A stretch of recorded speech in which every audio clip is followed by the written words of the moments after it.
자, 재밌는 짤 시간입니다. 첫 번째. 나 이거 보고 감동 먹었잖아. 언론은 죽었어도 SNS는 살아있다. 브라보. 이상하게 감동적이더라고. 저 그림 시위대라는 게 여기에 그냥 그 페이스북 페이지인가? 그렇게 있거든요. 여기에 이렇게 만드실 수 있는 분들이 자유롭게 다 올리실 수 있는 그룹으로 알고 있어요. 그래서 굉장히 능력자들이 많이 계십니다. 네. 언론은 죽었어도 SNS는 살아있다. 마찬가지입니다. 윤석열이 하는 짓거리를 전두환이 했다면 우리 같은 사람들은 살아남지도 못했겠죠. 윤석열이 하는 말마다 적적, 즉각, 실시간으로 반박되잖아요. 마찬가지로 그걸 또 퍼나르는 건 SNS잖아요. 사실 어떻게 보면 유튜브도 SNS죠. 개인 채널이라고 보면 SNS 기능을 하고 있는 거죠. 자, 감사합니다. 돌밭 용산. 돌발 영상 같아요. 이재명 대표가 신년 기자회견에서 윤석열한테 영수회담을 거듭 제안하니까 뭐 그거 뭐 타로 또 배우냐고 했더니 영수를? 성열이 형, 그 영수는 기본이죠. 이거 너무 잘 만드신 것 같아요. 돌밭 용산. 전종훈 작가님. 아, 이분은 보면은 아이디어가 머리가 천재야, 천재. 다음. MBC가 욕설 자막을 보도하니까 국익훼손이라고 이야기를 했죠. 무인기 보도하니까 이제 저 김병주 의원 북과 내통 이런 식이 항상 이런 식이에요. 본질을 이야기하지 않고 상대방을 공격하는데 혈안이 돼서 근데 그게 또 일부 극우들한테 먹히잖아요. 그리고 절대 자기 잘못은 인정하지 않죠. 난 이게 제일 재밌었어요. 나베. 저도 이게 제일 재밌었습니다. 이 구역 여론 1등은 누굽니까? 하니까 나경원이 나! 하니까 뒤에 있던 칼제비가 패! 근데 자세히 보면요. 작가님. 장재원하고 닮은 사람, 윤석열하고 닮은 사람들 나와요. 그렇죠. 깨알 같아, 깨알 같아. 박순찬, 하백. 다음. 여러분들 강시라고 강시? 강시 영화를 아는 사람들은 나이가 좀 있는 사람들이야. 안다고 해야 되나? 저는 모르는데 그게 뭐예요? 그 강시를 꼼짝 못하게 하는 게 부적이야. 지금 저기 권성동하고 나경원으로 추정되는 강시한테 못 움직이게 부적 붙여놨다. 이제 그러니까 윤석열이 출마 못하게 만들었다 이런 뜻이에요. 부적 모양이 떡벌인데요. 그렇네. 야, 깨알 같다 진짜. 잠깐만, 그 쩍벌 사이에 있는 이거는 뭐예요, 그러면? 떡벌 사이. 네.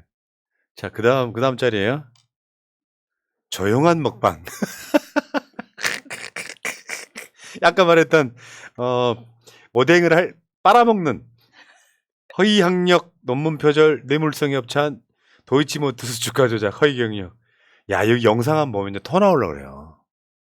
뭐 얼굴이 예쁘다 같은 뭐 곱다 같은 이야기 하면 되게 좋아해. 사람 몇 명 이렇게 따라다니지도 않고 그러는데 굉장히 소수의 사람들에게 인사해주고 이런 것들이 크게 보도가 되는 상황이더라고요. 자, 김건희 씨 적당히 합시다. 보통 사람요 이 정도 덕지덕지 의혹이 걸려 있으면 못 나오죠. 손가락질 한다는 것을 알면서도 즐기면 그건 사이코패스지. 사실 이분이 보통 사람은 아니죠. 그러니까요. 이제 이런 사람들의 특성 중에 하나가 결국에는 새고랑치 한다는 거. 자, 다음 보겠습니다. 이거는 좀 임지님이 좀 읽어주세요. 네, 원래 그 류군 시인이 쓴 글이고요. 네. 군대를 안 갔다 왔으니 전쟁이 쉽고 아이를 안 키워봤으니 육아와 교육이 만만하고 노동을 안 해봤으니 주 52시간이 부족한 것 같고 땀 흘려 정상적으로 돈 벌어본 적 없으니 민생이 장난 같고 국민을 위해 희생을 해본 적이 없으니 5.18 민주화 운동이 좌파의 전유물로 여기고 공직자로 살았으면서도 국민을 섬긴 적 없으니 국민을 윽박지른다. 해먹을 결심만 있는 게지. 진짜 공감되지 않아요? 군대 안 갔다 왔으니까 전쟁이란 게 쉽고 아이를 안 키워봤으니까 육아와 교육이 만만하고 노동을 안 해봤으니 주 52시간이 부족한 것 같고 땀 흘려 일해본 적이 없으니 민생이 장난 같고 이게 가장 공감된 게 뭐냐면 국민을 위해 희생해본 적이 없으니 민주화 운동이 좌파의 전유물인 거야. 윤석열 같은 놈들이 학교 다닐 때 뭐 했겠냐고요. 고시 공부하고 술이나 처먹으러 다녔지. 자기 최대의 치적이 뭐였어? 모의 재판에서 전두환을 뭐 무기징역 선고했다고? 실제로는 남을 위해 싸워본 적이 없는 자예요.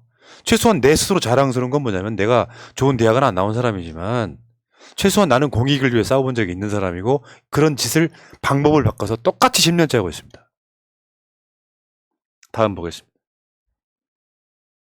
윤석열이 그런 이야기 했잖아요. 대학 진학 70%면 뭐하냐 하면서 고졸 채용 확대에 나선다 이렇게 얘기했잖아요. 난 이게 유일하게 공감을 했네. 서울대 나오면 뭐하냐? 서울대가인데. 아니 그리고 고졸 채용을 확대하면 확대하는 거지. 그렇다고 해서 대학 나온 사람을 비하할 건 아니잖아요. 또. 저는 자꾸 윤석열의 교육이 철학이라고 볼 수까지는 없지만 자꾸 그 점점 양극화를 더 하려고 하는 것 같다는 생각이 드는 거예요. 그러니까 돈 있고 배울 준비가 되어 있는 사람만 대학 가라. 지금 나머지는 산업인력으로 가라라고 하는 거 아닙니까? 그래서 노조 조직하면 노조 와해시키려고 하고. 그러니까요. 그러니까 고졸 채용 확대 나선다. 대학 진학 70%면 뭐하냐? 나는 저 말은 틀렸다고 생각하지 않아요. 대학을 굳이 가야 되는지 의문을 가져야 되는 시대가 됐는데 실제로 윤석열이 하는 걸 보니까 서울대 나온 게 엘리트가 아니라는 걸 우리가 알아버렸잖아요. 솔직히 말하면 저보다 못한 수준. 시대를 바라보는 눈도 없고 철학도 없고 그 이야기 한번 하고 싶었습니다. 대통령실이 통 큰 결단을 내렸다네요. 와 이거 진짜 보고 헤드라인 보고 깜짝 놀랐습니다. 너무 요거는 커서 나온 깜짝 표지니까 그 저